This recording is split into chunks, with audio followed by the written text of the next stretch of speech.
Om Shanti. Good morning आप सभी बाबा के रूहानी फरिश्तों को, अव्यक्त बाप दादा के सभी राजदुलारों को, मीठे मीठे बहन और भाइयों को।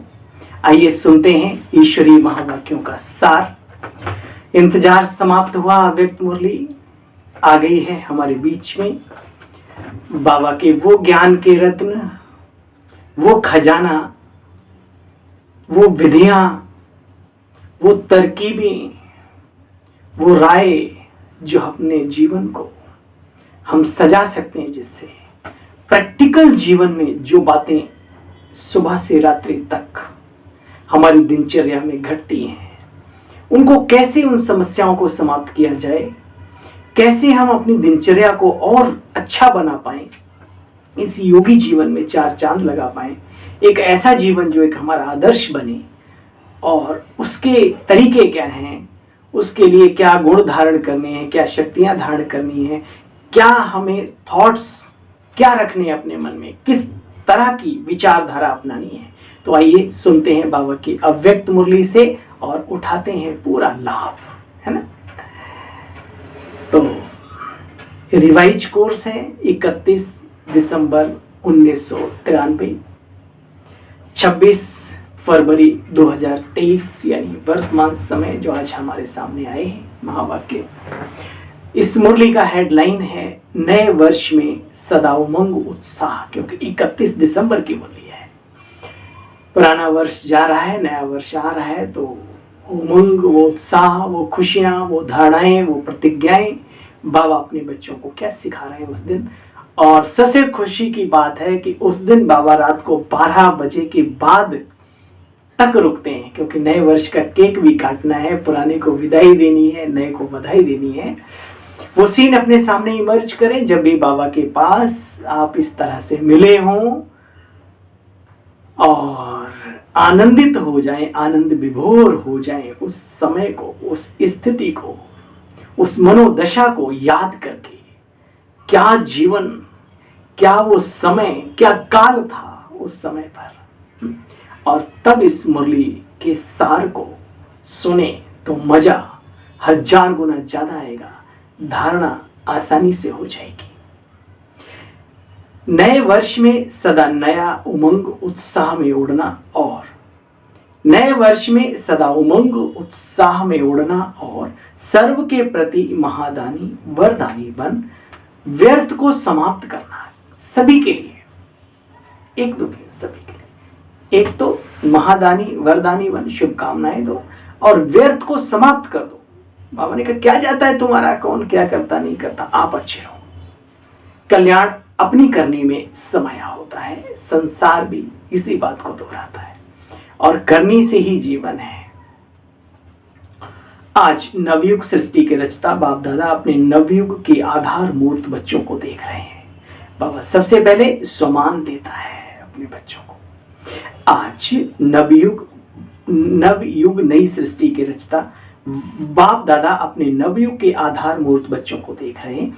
बाप दादा के साथ साथ आप सभी बच्चे भी इस नए कार्य में, आधार में, नवयुग के सदा सहयोगी हो, इसलिए आप बच्चे आधार मूर्त गाए जाते हो। आधार मूर्त हैं आप। बाबा देखो बच्चों को सम्मान देता है। दुनिया के हिसाब से आज मेरे मन में एक संकल्प आया, बाबा अपने बच्चों को डांटने से पहले प्यार करता है, पुचकारता है। अगर ये सारी माताएं हमारी इस बात को सीख लें, सारे पिताएं, सारे मुखिया, अपने ट्रस्ट के सारे संगठन के जो मेन है वो सीख लें कि अगर किसी को कुछ समझाना है तो पहले उनकी क्वालिटी को देखो, उनकी तारीफ करना शुरू करो, फिर बाद में धीरे से बोलो। थोड़ा ये बात और अच्छी हो जाती तो कितना अच्छा होता, आपके जीवन में चार चांद लग जाते। वैसे आप बहुत अच्छे हो। ये बाबा से सीखो, ये बातें सिर्फ सुनने के लिए नहीं प्यारे, जीवन में धारण करने की बातें हैं, धारण करने की बातें। परम धाम से आकर शिव बाबा हमें समझाते हैं ब्रह्मा द्वारा। बाबा कहते इसलिए बच्चे आप आधार मूर्त हो, क्योंकि ईश्वरी कार्य में हम सब सहयोगी हैं। दुनिया के हिसाब से आज का दिन वर्ष का संगम, पुराना वर्ष जा रहा है, नया वर्ष आ रहा है, ये है वर्ष का संगम दिन। और आप बैठे हो बेहद के संगम युग पर। आप सभी वर्ष के साथ साथ आप सभी बच्चों को नवयुग की भी मुबारक हो। नया दिन तो आ ही रहा है 1 तारीख, लेकिन बाबा ने कहा नया युग भी आ रहा है, देर नहीं अब दूर नहीं, सतयुग आने वाला है। तो एक दिन की मुबारक नहीं बच्चे, लेकिन नवयुग के अनेक जन्मों की बाप दादा बच्चों को बधाई देते, मुबारकबाद देते। इस संगम पर अच्छी तरह से अनुभव करते हो ना कि हमारा ये ब्राह्मण जीवन नया जीवन है, श्रेष्ठ जीवन है, हीरे तुल्य जीवन है। स्मृति नहीं, वृत्ति नहीं, दृष्टि नहीं, सब कुछ बच्चे बदल गया ना। तो बोलो घर वही आंगन वही, फिर भी सब कुछ लागे नया नया। बच्चे बोलो ब्राह्मण जीवन की दिनचर्या, ब्राह्मणों का संसार ही बदल गया, रीत बदल गई, नई प्रीत हो गई, सब कुछ और नया जीवन। बच्चे प्यारा लगता है कि नहीं? ये जीवन प्यारी लगती है। वैसे भी नई चीज सबको प्यारी लगती है, पुरानी चीज छोड़ना चाहते हैं, नई को धारण करना चाहते हैं। तो इस समय छोटा सा नया संसार ब्राह्मणों का, संसार भी नया, संस्कार भी नए, इसलिए पुराने वाले भी नए वर्ष को धूमधाम से मनाते हैं।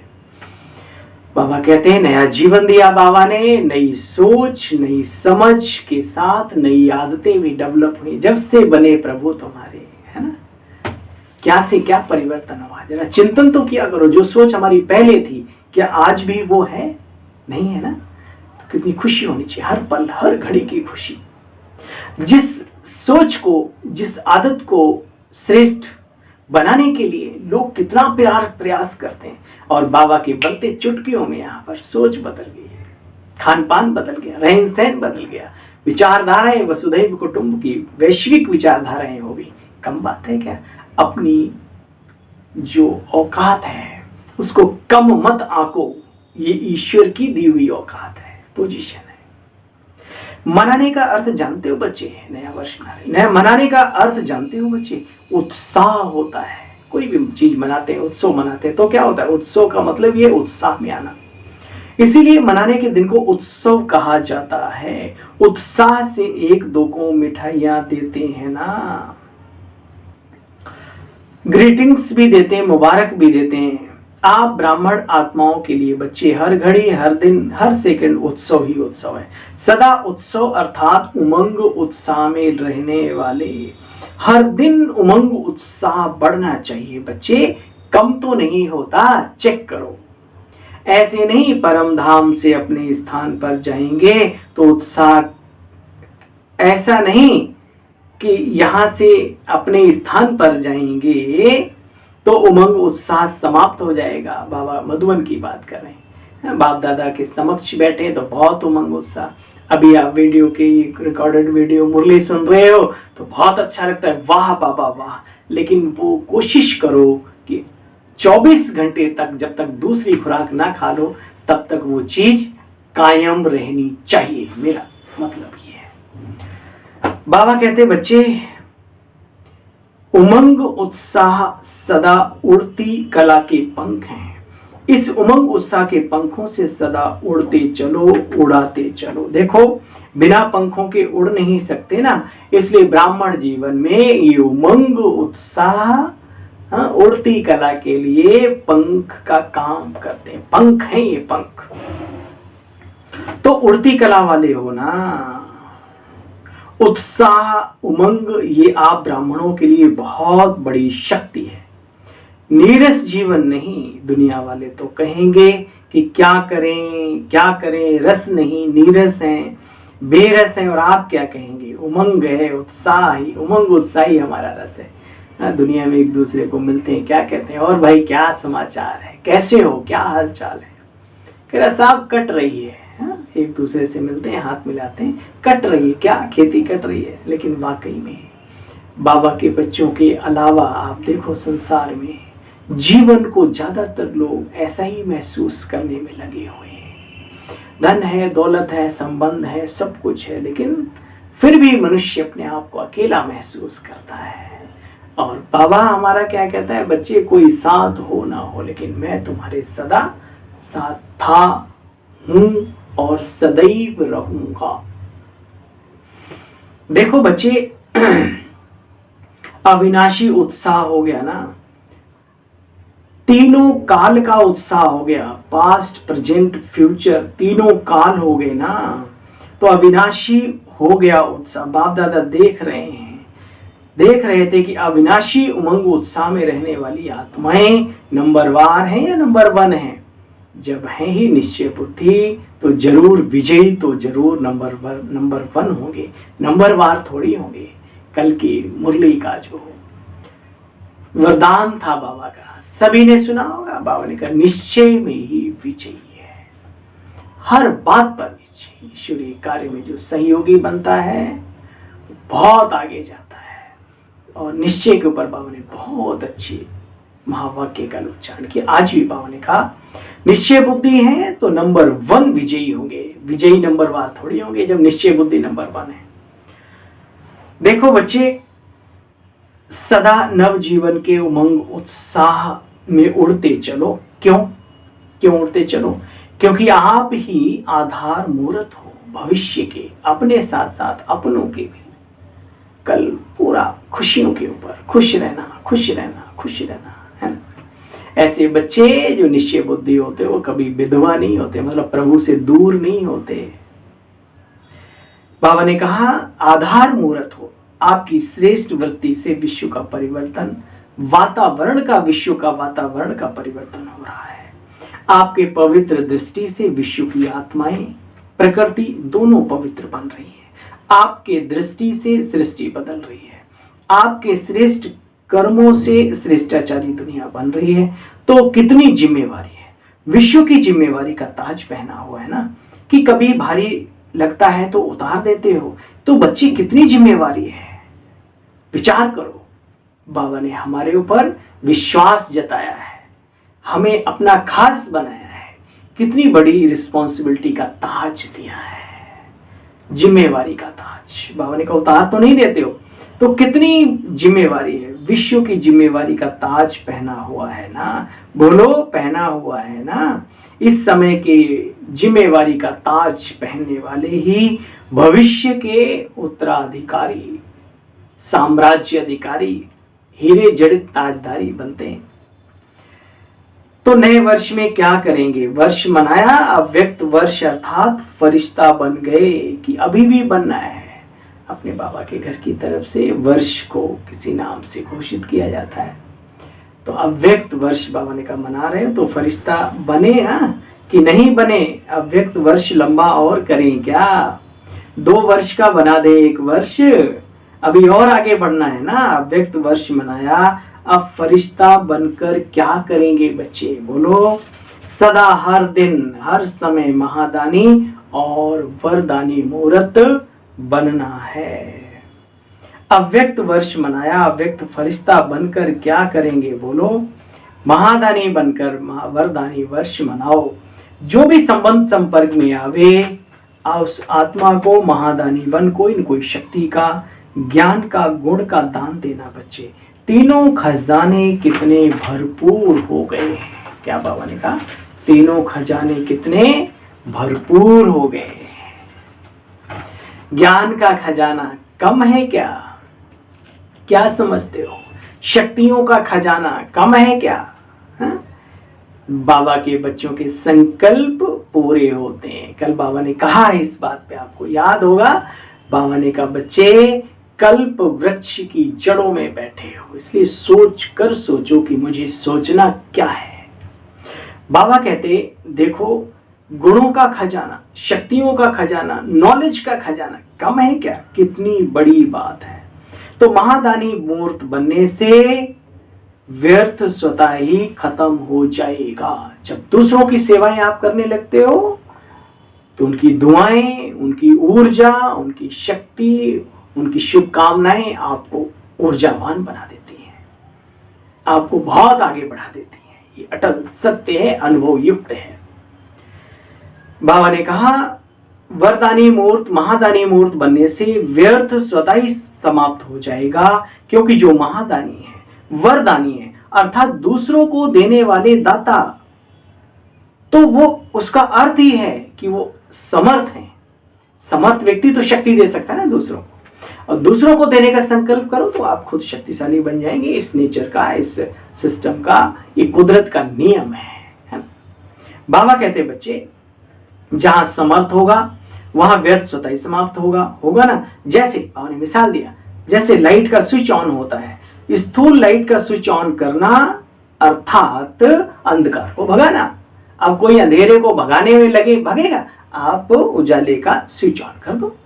कितनी सहज बात है। समर्थता का स्विच ऑन करो, व्यर्थ अपने आप समाप्त। बच्चे देखो, अंधकार को समाप्त करना, ऐसे समर्थ स्विच को ऑन करना। स्विच तो ठीक है, या कभी कभी ठीक, कभी कभी लूज या फ्यूज हो जाता है। ऑन करना आता है या ये भी नहीं आता? आजकल तो छोटे बच्चे भी स्विच को ऑन करने में होशियार हैं। टीवी का स्विच तुरंत ऑन कर देते हैं ना। तो स्विच ऑन होने से एक एक व्यर्थ संकल्प को समाप्त करने की मेहनत से छूट जाएंगे। एक एक व्यर्थता को समाप्त करने की जो मेहनत होती है ब्राह्मणों से, उससे बच्चे छूट जाएंगे। अव्यक्त फरिश्तों का यही श्रेष्ठ कार्य है। तो बच्चे बोलो, क्या नवीनता करेंगे? वरदानी मन सबको शुभकामनाओं का वरदान दो, शक्तियों का, गुणों का, ज्ञान का खजाना बांटो। अव्यक्त वर्ष में अपना चार्ट रखना। अपना चार्ट रखा था कि कभी रखा कभी नहीं रखा, कभी कभी वाले बने हो या सदा वाले बने हो, कभी कभी वाले ज्यादा हैं। अच्छा, तो अब चार्ट रखना, इस वर्ष यही चार्ट रखना कि चारों सब्जेक्ट में ज्ञान, योग, धारणा, सेवा, हर सब्जेक्ट में कोई न कोई नवीनता हमें लानी है। ज्ञान अर्थात समझदार बनना है, समझ देना और समझदार बनकर चलना। ज्ञान में नवीनता का अर्थ है जो अपने में कमी है उसको धारण किया तो नवीनता हुई ना से हाँ हुई तो क्या हुआ ना। इसी रीति से योग के प्रयोग में रोज कोई न कोई नया अनुभव करो। योग में बहुत अच्छे बैठे, बहुत अच्छा योग लगा, लेकिन बच्चे नवीनता क्या हुई? नवीनता लाओ। नवीनता बाबा चाहता है सेवाओं के क्षेत्र में भी वो पुरानी लीक पर ढोल ना पीटो। कुछ नवीनीकरण, नवीनता, यूनिक, कुछ ऐसा जिसमें मेहनत कम और सफलता ज्यादा। हमें दिखावा तो नहीं करना, हमें तो लोगों के दिलों तक पहुंचना है, आत्माओं को बाबा तक जोड़ने वाला काम करना है, वो सेवा करनी है हमें। बाबा कहते हैं बच्चे, चारों ही सब्जेक्ट में नवीनता, प्रगति में नवीनता, विधि में नवीनता, प्रयोग में नवीनता, अपने योग के प्रयोग में भी नवीनता करो। औरों को सहज योगी बनाने में और परसेंटेज बढ़ाना माना नवीनता। किसी को दुख दिया, किसको क्रोध किया तो कॉमन चार्ट हो गया बच्चे, याद रखना। तो आपकी जो रॉयल प्रजा है वो भी ये बातों का ध्यान रखती है। तुम कुछ हटके करो अगर उच्च क्वालिटी का बनना चाहते हो। भैया तो आम लोग कहते हैं भाई दुख नहीं देना किसी को, ये नहीं करना, ये भी आप उच्च क्वालिटी की आत्माओं ने यही संकल्प रखा तो क्या बड़ी बात। समझा? देखो, इकोनॉमी से चलना है तो तीव्र पुरुषार्थ की समीपता की अनुभूति भी होगी, चाहे बाहर का खजाना हो स्थूल और चाहे सूक्ष्म शक्तियों का, गुणों का। इकोनॉमी से जहां जरूरत है वहां यूज करो बस। तो सुना क्या करना है इस वर्ष? महादानी वरदानी मूर्त बन, स्वयं के प्रति भी और सभी के प्रति भी बनो। चाहे कोई भी हो, चाहे कोई बड़े इंडस्ट्रियल हो, चाहे बड़े ऑफिसर हो, उनको समीप लाने का साधन है। जानते हो ना, उन्हों के सेक्रेटरी को अच्छी तरह से अपना बनाओ, अब ज्ञान में लाओ। आप लोग बड़ों के ऊपर टाइम देते हो ना, वो अच्छा अच्छा कह करके फिर सो जाते हैं। तो बाबा सेवाओं के लिए भी कैसे सिखाते हैं। तभी तो ये कार्य देखो दिन दूना रात चौगुना लोगों के दिलों तक पहुंच रहा है। बच्चे पहले भी इशारा दिया था, वर्तमान समय कम खर्चा बाला नशीन, उस विधि को अपनाओ। जो भी छोटी या बड़ी संस्थाएं, एसोसिएशंस जो कुछ भी हैं, उनको अपने संबंध संपर्क में लाओ। और किया है बाबा ने, बाबा के बच्चों ने। ज्ञान सरोवर बना, विंग्स की सेवाएं शुरू हुई और 4 चांद लगने यज्ञ में शुरू हो गए। अच्छा, अमृत वेले बच्चे, ये स्लोगन सदा इमर्ज रखना। कौन सा याद आया शुरू में? मुरली पूरी हो रही। इस नए वर्ष में सदा अमृत वेले रोज स्लोगन इमर्ज करना, और सदा उमंग उत्साह में उड़ना है और दूसरों को भी उड़ाना है। उड़ो और उड़ाओ। बीच बीच में चेक करो कि कहीं अमृत वेले चेक करते कि नहीं करते। ऐसे नहीं कि अमृत वेले तो चेक कर लिया और सारा दिन उस बात को मर्ज कर दो, बीच बीच में वो भी मर्ज करते रहो। रात को सोचो अरे आज तो दिन ऐसे ही बीत गया, नहीं बच्चे, बीच बीच में भी चेक करो, इमर्ज करो कि उमंग उत्साह के बजाय कोई भी रास्ते उल्टे रास्ते पर तो नहीं चले, उड़ती कला के बजाय और किसी कला ने अपनी तरफ आकर्षित तो नहीं कर लिया। अच्छा, बाबा ने लास्ट में हम सब बच्चों को काम दिया, तो करेंगे ना। हर रोज अमृत वेले उमंग उत्साह में उड़ना है, उड़ाना है, और दिन भर में भी इस संकल्प को, स्लोगन को रिवाइज करना है। तब शाम को जब योग करोगे तो लगेगा आज का दिन हमारा सफल हुआ, रास्ता सहज हुआ। अच्छा, चारों ओर के नव जीवन अनुभव करने वाले सर्व ब्राह्मण बच्चों को, सदा नवयुग के आधार मूर्त श्रेष्ठ आत्माओं को, सदा संकल्प, बोल और कर्म द्वारा महादानी वरदानी आत्माओं को, सदा स्वयं की स्थिति द्वारा औरों की परिस्थिति को भी सहज बनाने वाली समर्थ आत्माओं को, सदा हर दिन स्वयं में प्रगति अर्थात नवीनता का अनुभव करने वाले समीप आत्माओं को, सदा इकोनॉमी और एकानामी करने वाले बाप समान समीप आत्माओं को बाप दादा का याद, प्यार, गुड मॉर्निंग और नमस्ते नमस्ते। वाह वाह वाह। ओम शांति, ओम शांति, ओम शांति। थैंक यू बाबा, शुक्रिया। आज वरदानी बाबा का वरदान, तन को आत्मा का मंदिर समझ। बोलते तो दुनिया में है तन एक मंदिर है, लेकिन यहां महसूस करना है।